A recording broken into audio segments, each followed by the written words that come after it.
Hi everyone, welcome back to the channel. So today we're going to do another Cosmere controversy video, but today's subject is going to be for Mistborn instead of Stormlight. Today we're going to talk about KELSIER, our favorite psychopath.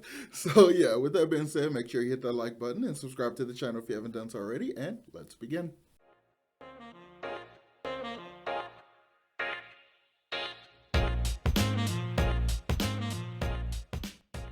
So, KELSIER.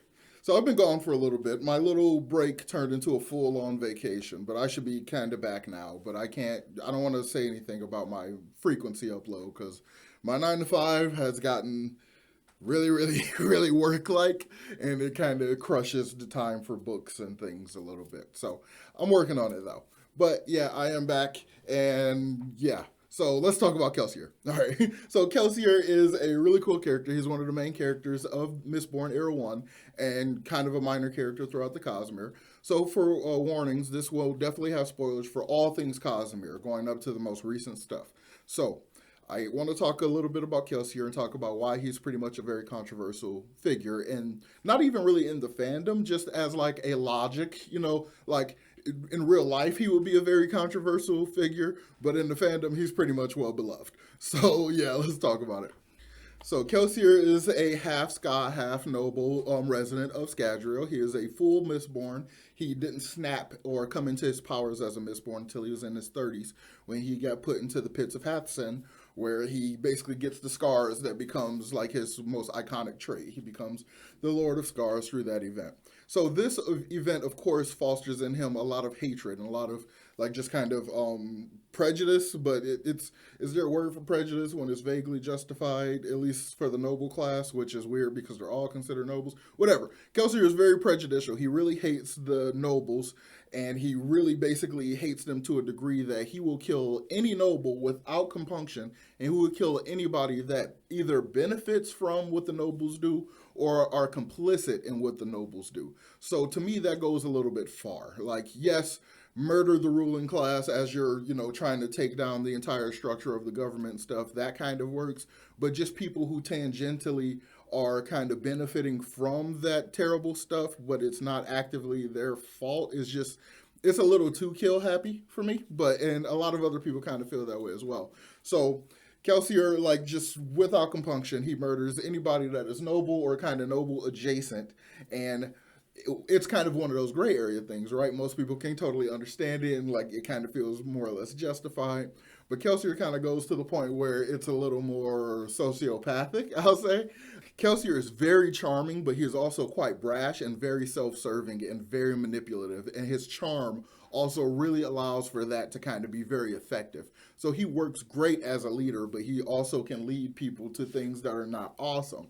So he is just a very complicated character. He is technically, I guess, an anti-hero or an anti-villain, I guess, because he's ultimately trying to accomplish good things, but his methods, he don't particularly care. Some of his methods are altruistic or are decent or fine or just completely neutral, and some of his methods are very cruel and kind of terrible. So it kind of gets to the point where he learns a lot about himself, and he kind of learns the lesson of like caring about people and stuff, and not just using people as tools and stuff like that, which he kind of tended to do after his wife died towards the end of Era 1. So he kind of learns that lesson.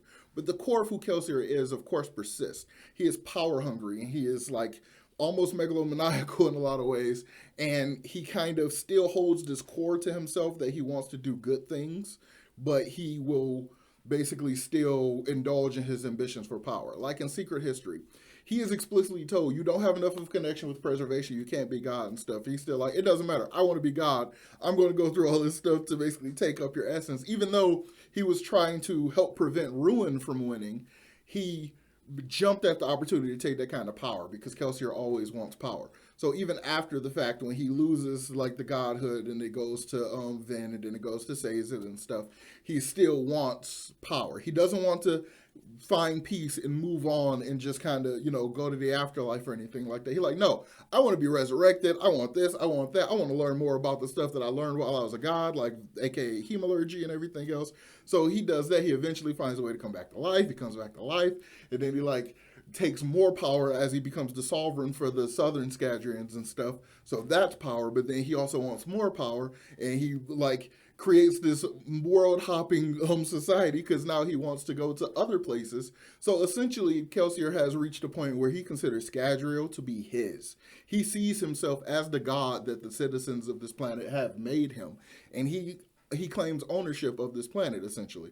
So everything he does, no matter how terrible it is, throughout the Cosmere, it is all specifically to serve the purpose of helping Scadrial. At least that is from his perspective. But it seems like anything else that happens on another planet, even when it has his seal of approval, he doesn't really care. Like the Ghost Bloods, for instance. The Ghost Bloods on Scadrial work specifically to help and protect Scadrial, but the Ghost Bloods on Roshar, not so much. We honestly don't even truly know their ultimate end goal, but it doesn't seem like Kelsier really cares how terrible the things they are that they do when they're elsewhere, so long as it doesn't negatively impact Scadrial, because he wants Scadrial to be like the number one if the War of the Surges happens in Cosmere. So understandable, but very ruthless. So Kelsier is just kind of he's a sociopath that's on your side, and it's a lot of fun. It's really interesting. He's a decent trainer. He's like a surrogate dad, but he's just like, if he was in any other story, any other circumstance, he will without a doubt be the bad guy, which I think is one of the things that makes him the most interesting character, or one of the most interesting characters Brandon has written. And he's so much fun. I really like Secret History. I really like everything that has to do with Kelsier, and I can't wait to see more of him when he comes back into the Cosmere. So I guess I'm going to go ahead and leave it there. Let me know in the comments down below. Why do you love Kelsier? What is the most outlandish thing he's done that you still like, oh, Kelsier? Like, you know, like you just kind of, you got to love him, even to the Theta Car stuff and everything. So I'm really, really amped to see what more we get from him going forward. And I'm really excited to see like just what more he can do, because I know he's also going to be part of Cosmere expansion. Ugh. So yeah, of course, in the comments, let me know, what do you love about Kelsier, or what do you dislike about Kelsier? Does he bug you? Because I know there's some people that can't really get past the fact that he is a total sociopath. So yeah, let me know about that in the comments down below. So as always, make sure you hit that like button and subscribe to the channel if you haven't done so already, and I'll talk to you all next time. Peace.